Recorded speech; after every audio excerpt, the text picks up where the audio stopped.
Namaku Nadia. Seorang perempuan yang mungkin selama ini terlalu sabar, terlalu sering diam, dan terlalu percaya bahwa kesetiaan akan membuahkan balasan yang sama.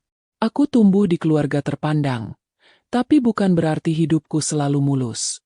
Ayah dan ibu meninggal dalam kecelakaan pesawat saat aku masih kuliah. Satu-satunya harta yang mereka wariskan padaku adalah villa kayu megah 2 lantai di dataran tinggi puncak, lengkap dengan halaman luas, taman mawar, dan pemandangan yang menghadap langsung ke lembah berkabut. Tempat itu bukan sekadar bangunan, tapi kenangan. Setelah menikah dengan Reza, aku tak pernah membawa siapapun ke sana. Aku menyimpan tempat itu seperti menyimpan sepotong hati yang tidak bisa dibagi. Reza sendiri hanya pernah mendengar cerita tentang villa itu. Aku belum pernah mengizinkannya datang, bahkan sekalipun saat kami masih dalam masa-masa bulan madu.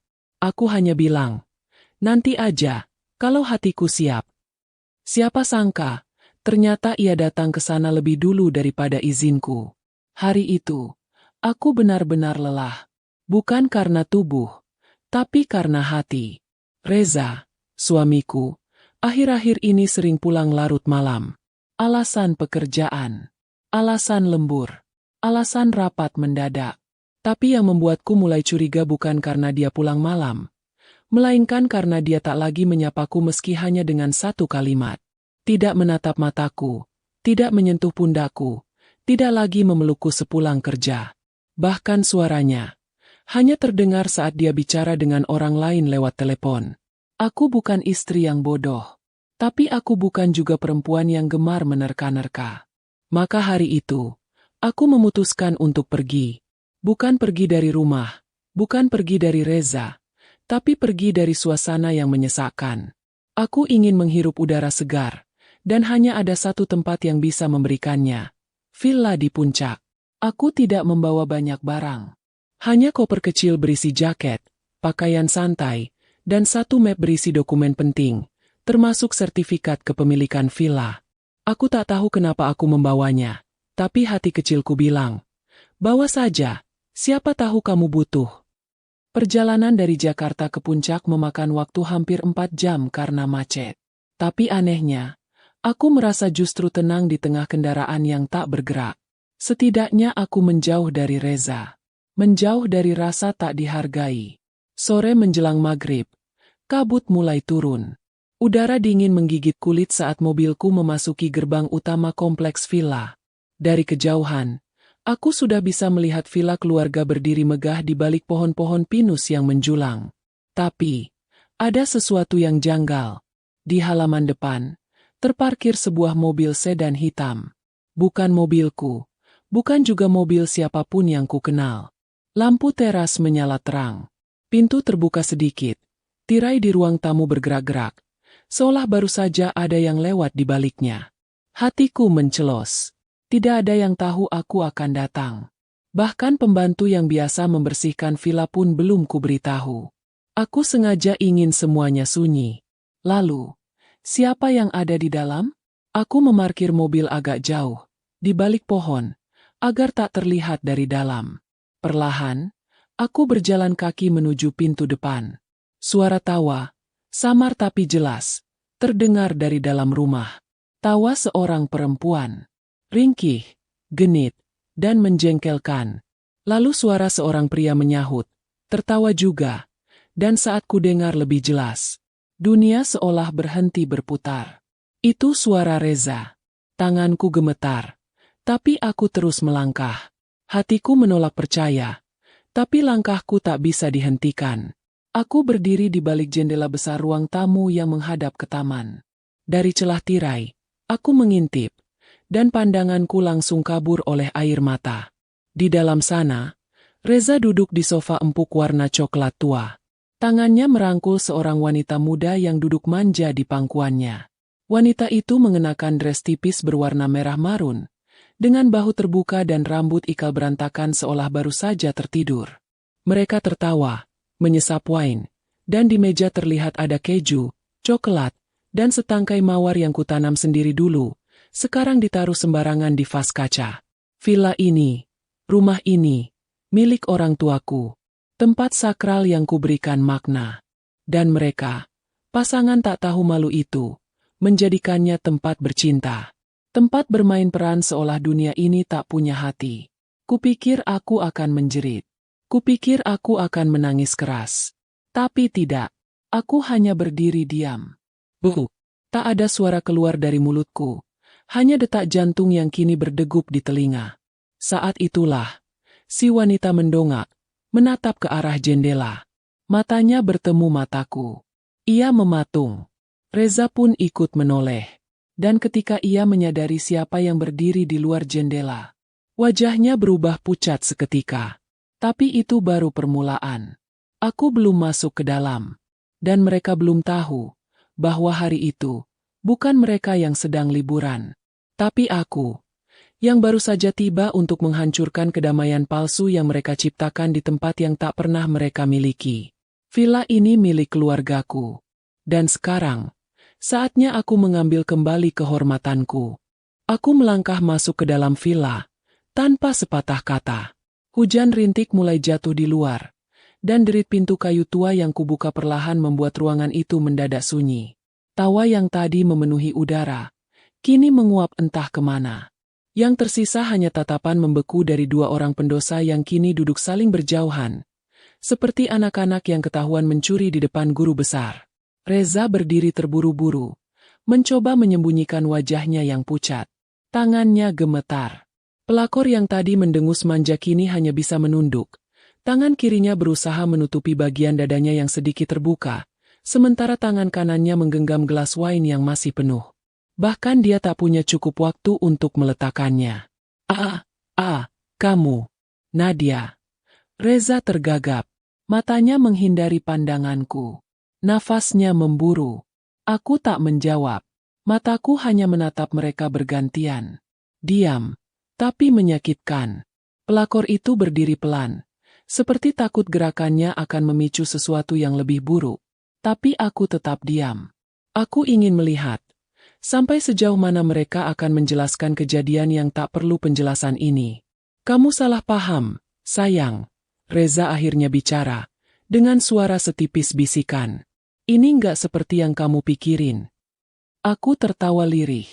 Bukan tawa karena lucu, tapi tawa karena getir. Karena ternyata, seseorang yang pernah berjanji menjaga, malah tega merusak. Bahkan di tempat yang paling tak boleh disentuh olehnya. Nggak seperti yang kupikirin. Aku menatapnya. Di sofa itu kamu duduk. Di pangkuanmu perempuan itu rebah. Di meja itu ada wine, coklat, dan mawar dari kebunku. Kamu pakai villa keluargaku, tempat paling sakral yang aku simpan sejak mama dan papa meninggal. Dan kamu bilang aku salah paham. Reza terdiam. Tak bisa menjawab. Matanya mulai merah, tapi bukan karena penyesalan, hanya karena ketakutan. Pelakor itu akhirnya bicara. Suaranya cempreng, berusaha terdengar lembut, tapi gagal total. Maaf, Mbak. Saya nggak tahu ini villa Mbak. Saya kira ini villa suami Mbak. Katanya ini villa temannya yang kosong terus. Boleh dipakai. Saya nggak tahu. Aku menatapnya tajam. Namamu siapa? Tanyaku pelan. Dia ragu-ragu, lalu menjawab. Siska. Siska, kataku. Dengar ya, villa ini milik almarhum orang tuaku. Mereka meninggal dalam kecelakaan pesawat. Aku bangun tempat ini lagi dari nol. Aku tanam semua pohon dan bunga di taman itu dengan tangan sendiri. Jadi kalau kamu berpikir tempat ini kosong dan bisa seenaknya kamu pakai buat hal memalukan begitu, kamu salah besar. Siska menunduk. Mukanya sudah tak lagi merah merona. Bibirnya gemetar. Aku membuka tas kecilku, mengeluarkan map berwarna biru tua. Lalu, tanpa banyak bicara, kutarik keluar selembar sertifikat asli kepemilikan villa. Kertasnya sudah mulai menguning, tapi stempel notarisnya masih jelas. Kubentangkan di meja, tepat di hadapan mereka. Nama pemilik, Nadia Astari. Ucapku lirih tapi tegas. Reza hanya bisa menatapnya, seolah ingin memastikan kalau itu hanya mimpi buruk. Tapi sayangnya, ini kenyataan. Ini bukan sinetron yang bisa diulang atau dimajukan seenaknya. Kenapa kamu bisa tahu tempat ini? Tanyaku padanya, masih menahan emosi. Kamu pernah lihat fotonya waktu aku cerita tentang papa mama dulu? Atau kamu diam-diam ikuti aku? Reza membuka mulutnya, lalu menutupnya lagi. Tidak ada jawaban. Tidak ada keberanian. Lalu, tanpa peringatan, aku menekan tombol kecil di samping pintu. Sebuah sistem otomatis milik villa menyala. Pintu utama terkunci. Jendela-jendela tertutup perlahan dengan gorden otomatis. Alarm villa aktif. Aku baru pasang sistem ini 2 bulan lalu. Dengar ya, kataku sambil menatap mereka. Kalian gak akan keluar dari sini sebelum aku puas bicara. Kalau perlu, aku panggil polisi. Tapi sebelum itu, aku mau kalian tahu, kalian sedang berdiri di tempat yang salah. Di waktu yang salah. Sama perempuan yang sangat salah kalian sakiti. Reza mulai panik. Nadia, jangan lebay. Gak usah bawa-bawa polisi. Kita bisa omongin baik-baik. Omongin baik-baik. Aku tertawa lagi. Kamu datang ke villa istrimu, bawa perempuan lain, lalu berharap omongin baik-baik. Siska menitikkan air mata. Tapi aku tidak peduli. Air matanya bukan tanggung jawabku. Yang harusnya dia jaga bukan emosinya, tapi harga dirinya. Ruangan itu jadi sunyi. Yang terdengar hanya suara alarm pelan dari sistem rumah dan detak jam dinding tua yang selalu berbunyi setiap 5 detik. Waktu seolah membeku. Aku menarik napas dalam-dalam. Menatap mereka satu persatu. Kalian pikir tempat ini nggak ada pemiliknya? Kalian pikir kalian bisa menikmati liburan dengan bebas di tempat yang sepi? Tapi kalian lupa satu hal. Bahkan tempat paling sunyi pun punya mata yang melihat. Aku berdiri. Kutinggalkan mereka yang masih duduk diam tak tahu harus berbuat apa. Ini belum selesai. Besok, aku akan mengusir mereka. Dan bukan hanya itu. Aku akan mempermalukan mereka. Dengan cara yang tidak akan pernah mereka lupakan seumur hidup. Malam itu aku tidak tidur. Bukan karena takut. Tapi karena marahku belum padam. Aku duduk di kamar utama lantai 2. Kamar mendiang ibuku yang selama ini tak pernah kubuka.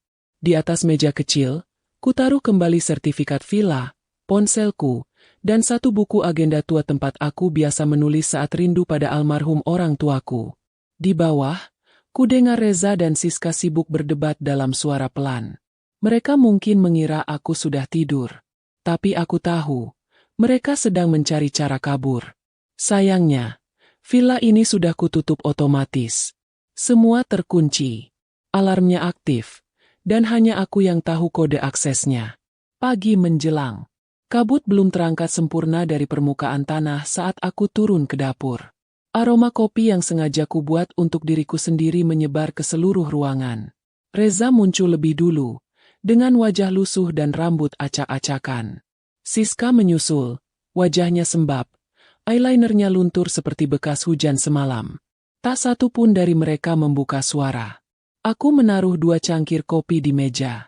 Tapi bukan untuk mereka. Keduanya kutaruh di sebelah foto lama orang tuaku yang kini kusandarkan di rak tengah ruang tamu. Ini villa keluarga, ucapku akhirnya, tanpa menatap mereka. Dan keluarga kami punya tradisi. Siapapun yang masuk tanpa izin, harus keluar dengan kepala tertunduk. Reza mencoba mendekat. Nadia, tolong jangan seperti ini. Kita bisa selesaikan semuanya dengan kepala dingin. Aku minta maaf. Maaf? Aku menatapnya tajam. Kamu tahu apa artinya? Maaf, itu, Reza? Kata maaf itu ringan sekali di mulut kamu. Tapi perbuatan kamu, itu yang berat buat aku. Siska mencoba bicara, tapi kutahan dengan satu lirikan mata. Kamu diam aja, kataku padanya. Datar, kamu nggak punya hak bicara di rumah ini. Kamu cuma tamu tak diundang. Dan aku punya hak penuh untuk menentukan kamu pulang dalam keadaan baik-baik, atau digelandang keluar sama security. Siska langsung menunduk. Lalu aku berjalan ke arah dinding sebelah kanan. Di sana ada kotak kecil tempat penyimpanan server CCTV. Kubuka, dan kutarik satu flash disk kecil berisi rekaman semalam. Aku acungkan ke arah mereka. Kalian pikir villa ini kosong. Tapi semua ruangan, termasuk ruang tamu, sudah kupasang kamera sejak 2 bulan lalu. Rekaman kalian masuk, tawa kalian, obrolan cabul kalian, dan pelukan-pelukan murahan itu, semua terekam. Termasuk saat kalian menyebut tempat ini sebagai tempat rahasia yang gak bakal ketahuan. Wajah Reza seketika membiru. Tangannya bergetar. Siska langsung terduduk di sofa. Rekaman ini akan aku kirim ke grup keluarga besar kamu, Reza. Ke ibu kamu, ke adik kamu yang selalu memujamu. Dan, kalau kamu masih berani tinggal di sini 10 menit lagi, aku kirim juga ke HR kantor kamu. Aku tahu betul, kamu bisa dipecat kalau kasus ini sampai ke meja etik. Reza langsung berjalan cepat ke arahku, mencoba merebut flash disk dari tanganku. Refleks. Aku mundur, lalu menekan tombol kecil di dinding. Pintu villa terbuka. Dari luar, 2 orang security pribadi milik keluarga kami masuk, sesuai jadwal yang sudah kuatur lewat pesan semalam. Pak Andi, Bu Irma. Aku menyapa mereka. Bantu saya antar 2 orang ini keluar dari villa. Tapi tolong pastikan mereka tidak menyentuh satupun barang selama keluar. Kalau perlu, periksa koper dan tas mereka. Security mengangguk. Wajah mereka dingin. Mereka bukan orang baru. Mereka tahu siapa aku, dan siapa kedua orang ini. Siska mulai menangis. Mbak, tolong, jangan kayak gini. Saya nggak tahu ini film, Mbak. Saya cuma diajak. Aku menoleh padanya. Kamu tahu kamu bukan istri sah, potongku. Tapi kamu tidur di tempat tidur pernikahan orang lain. Kamu tahu pria ini sudah menikah. Tapi kamu berpura-pura nggak tahu. Jadi kamu memang nggak tahu. Atau kamu nggak peduli. Dia menangis makin keras. Reza hanya diam. Wajahnya kaku. Tidak ada permintaan maaf. Tidak ada usaha memperbaiki. Hanya diam. Karena tahu, semua sudah terlambat. Security menggiring mereka keluar. Koper Siska diseret pelan. Tas Reza digantungkan di pundaknya. Mereka berjalan menunduk di antara jalan berbatu menuju gerbang. Dan aku, berdiri di teras atas, menatap mereka dari balkon. Aku tidak menangis. Aku tidak goyah. Aku hanya ingin mereka tahu. Mereka baru saja menyentuh tempat paling sakral dalam hidupku. Dan satu pelanggaran itu, tak akan pernah aku lupakan. Tapi yang belum mereka tahu, ini belum berakhir. Ada satu tamparan lagi, yang akan membuat mereka tak bisa menatap siapapun seumur hidup mereka. Hari itu, setelah Reza dan Siska didepak keluar dari villa seperti maling kepergok majikan, aku duduk sendirian di ruang tengah. Villa terasa kembali seperti rumah. Tapi tetap saja, udara pagi itu membawa aroma luka yang belum sempat mengering. Kubuka laptop yang sengaja kupasang di meja kerja. Flash disk rekaman yang tadi sempat Reza incar dengan panik, kini telah kupindahkan salinannya ke 2 tempat, ke folder tersembunyi di komputer kulah, dan satu lagi, ke ponsel pribadiku. Aku tahu persis, aib mereka tak cukup hanya digiring keluar secara fisik. Luka di hatiku terlalu dalam untuk hanya dibayar dengan permintaan maaf seadanya. Kejahatan mereka perlu disaksikan. Bukan karena aku ingin jadi biang gosip, tapi karena mereka harus belajar bahwa rasa sakit tak bisa sembunyi di balik kemeja licin dan senyum palsu. Malamnya, aku pulang ke Jakarta. Aku sengaja naik kereta malam, membiarkan waktu bergulir pelan agar pikiranku tenang saat menyusun rencana. Sampai rumah, semua sudah senyap, tapi bukan berarti dunia di sekitarku ikut diam. Keesokan harinya, aku memulai langkah pertamaku. Kubuka aplikasi grup keluarga besar Reza yang dulu pernah menolak mentah-mentah aku sebagai menantu karena statusku yang hanya wanita biasa. Grup itu berisi ibu mertuaku yang kolot, 2 adik iparku yang sok sempurna, dan tante-tante julid yang hobi menghakimi orang lain dari tampilan luar. Kupilih rekaman yang paling jelas. Saat Reza dan Siska berpelukan di sofa, saat mereka tertawa, dan saat Reza menyebut villa itu sebagai tempat aman untuk menyendiri dari istri cerewet. Tanpa sepatah kata, kukirim potongan video itu ke grup. Tidak butuh waktu lama. Grup langsung ramai. Dari mulai, ya Allah Reza, ini beneran. Sampai, kok tega banget sih kamu ngelakuin ini di tempat Nadia? Sampai ada yang lebih frontal. Perempuan itu siapa? Bajunya juga nggak pantas banget. Satu persatu adik iparnya mulai menuliskan pesan pribadi padaku. Menyesal. Minta maaf. Ada yang bilang, aku dulu sempat lihat mereka jalan bareng tapi nggak nyangka sampai segini. Ada juga yang mencoba bela Reza. Tapi kututup dengan satu balasan. Dia berani hancurkan rumah tangga kami di tempat paling sakral keluargaku. Kalau kamu tetap bela dia, berarti kamu sama bejatnya. Lalu kublok satu persatu yang mencoba bersikap netral. Di dunia pengkhianatan, tidak ada netral. Sementara itu, aku tak tinggal diam. Aku tahu Reza punya ambisi besar di kantornya. Jabatan manajer divisi operasional yang ia emban itu bukan main-main. Tapi, dia juga terikat kode etik dan komitmen moral karena perusahaannya menjunjung tinggi integritas keluarga. Kupilih potongan video yang lebih pendek. Hanya 40 detik. Tapi cukup jelas. Reza dan Siska bercumbu di sofa. Kubuat satu email anonim dengan nama samaran. Dan kukirim ke HR kantor Reza. Subjek. Pelanggaran moral salah satu pimpinan, bukti terlampir. Tak perlu lama. 2 hari setelahnya, aku mendapat kabar dari teman lamaku yang juga kerja di perusahaan itu. Reza dipanggil secara mendadak oleh Dewan Etik. Lalu diberi skorsing. Malam harinya, Reza menelepon. Pertama, tak ku jawab. Kedua, tetap tak ku jawab. Ketiga kalinya, akhirnya kuangkat. Tapi tak ku biarkan dia bicara lebih dulu. Kalau kamu nelpon buat nangis atau minta maaf, tutup sekarang. Aku nggak punya ruang lagi untuk dengar suara kamu. Nadia, tolong.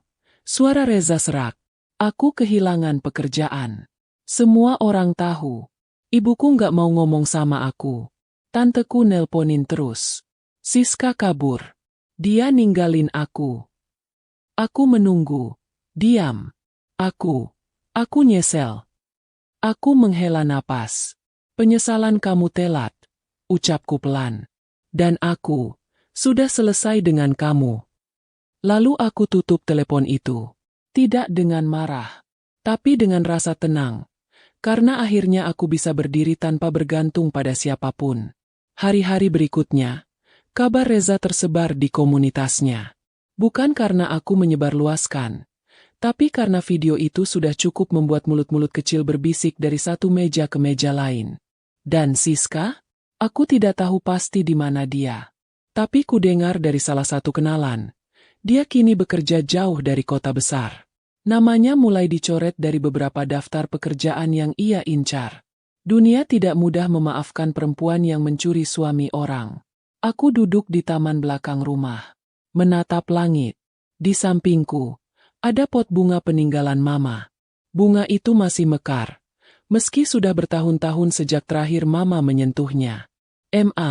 Pak, bisikku lirih. Aku sudah jaga tempat kalian. Aku udah tunjukkan siapa sebenarnya yang pantas berdiri di rumah ini. Matahari sore menyusup dari celah-celah dedaunan.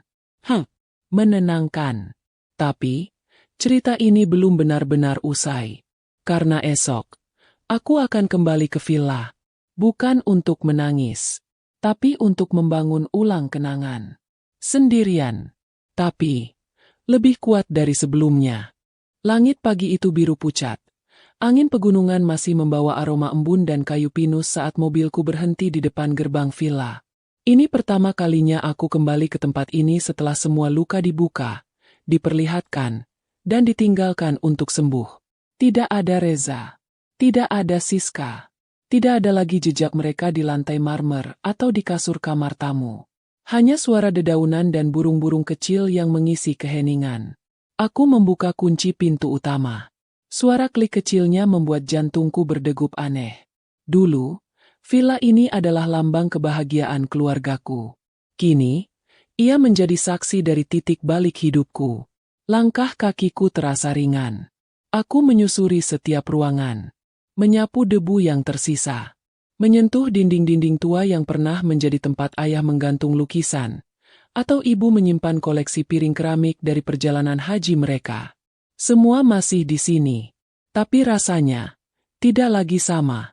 Di ruang tengah, aku menemukan buku agenda ibuku, yang dulu pernah kutinggal karena terlalu berat mengenangnya. Kubuka pelan-pelan. Di dalamnya ada tulisan tangan halus. Tanggal 2 tahun sebelum beliau pergi. Nak, tempat ini bukan hanya rumah. Ini hati kami. Kalau suatu saat kamu merasa tersakiti, kembalilah ke sini. Karena rumah tidak akan pernah menolak anaknya pulang. Air mataku menetes. Aku duduk di karpet tua, memeluk buku itu erat-erat. Di saat semua orang menolakku, menghina statusku sebagai perempuan yang terbuang, rumah ini menyambutku lagi tanpa syarat. Hari-hari berikutnya kuisi dengan membersihkan, memperbaiki, dan membangun ulang villa ini. Kamar-kamar mulai kuberi sentuhan baru. Gorden-gorden lama ku ganti.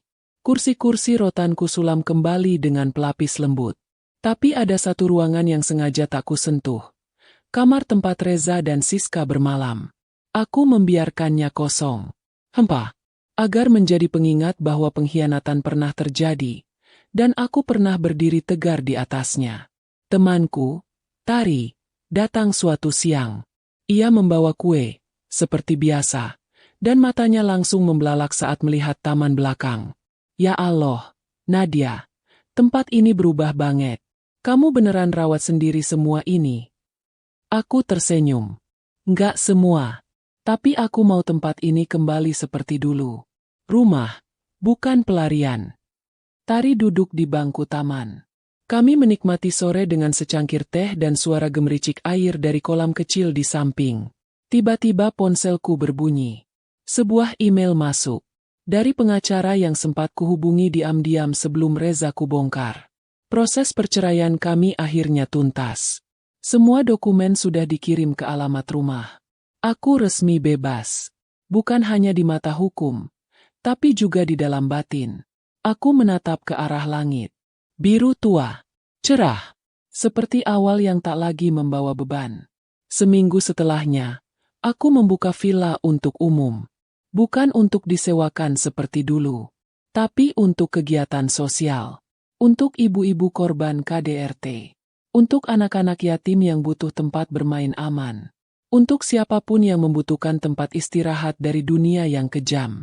Villa ini bukan lagi tempat pelarian para pendosa, tapi rumah bagi mereka yang butuh pulang. Dan saat hari pembukaan, saat bunga-bunga di halaman mekar bersamaan, aku berdiri di depan villa dengan mengenakan gaun putih milik ibuku. Mataku mencari satu sosok, ayah, ibu. Tapi aku tahu mereka sudah menyaksikan dari tempat yang lebih tinggi. Aku menarik napas panjang. Reza mungkin sudah lupa bagaimana caranya pulang. Siska mungkin sudah mencari tempat lain untuk bersandar. Tapi aku sudah kembali ke tempat paling suci dalam hidupku. Dan kali ini, aku akan menjaganya dengan segenap hati.